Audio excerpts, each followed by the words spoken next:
Hi, I'm Judy Graham, and it's Tuesdays with Judy.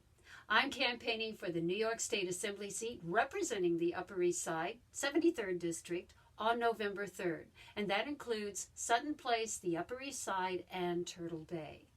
29 days and counting to election, so make sure you get out there and vote. Today's topic is about my opponent, who I rarely bring up and very rarely criticize. But there's a couple of things about Dan I think you should know. First of all, Dan is actively campaigning to be the New York City District Attorney, and he will be starting that campaign as early as January 2021. Secondly, he really wants to maintain his seat in Albany as New York State Assembly seat representing our district.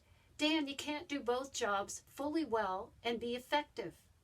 You're not fooling me, and you're not fooling anyone else, and we need full-time representation.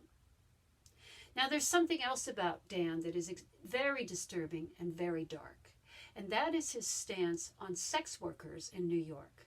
You see, Dan wants to legitimize prostitution, sex workers, and in fact, he recently attended a march organized by the Black Sex Workers Liberation March in Times Square.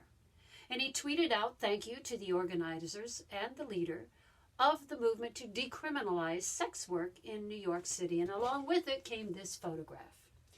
Dan is the person with the plaid shirt, and next to him is a black transsexual sex worker in New York.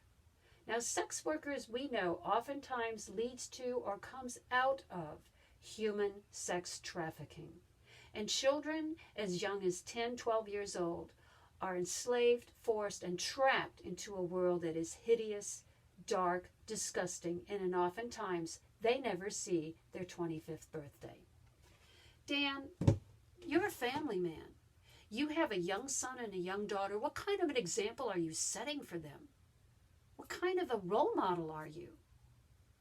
I was appalled, but apparently I wasn't alone, because the comments that followed that tweet of you taking that position in Times Square was equally disgusted with you. And you tried to remove them, and you couldn't. Well, that's social media for you. Well, I will be the woman with the plan, the purpose, and the broom to clean up the Upper East Side, and I will start with law. And I will never support sex workers. I'm Judy Graham. Find out more about me at judyfornewyork.com. Follow me on Facebook, Instagram, Twitter, and YouTube. And when you go to vote, or when you do vote, I am number 4 on the ballot. Judy Graham for New York State Assembly. I'd love to have your vote November 3rd. Judy Graham.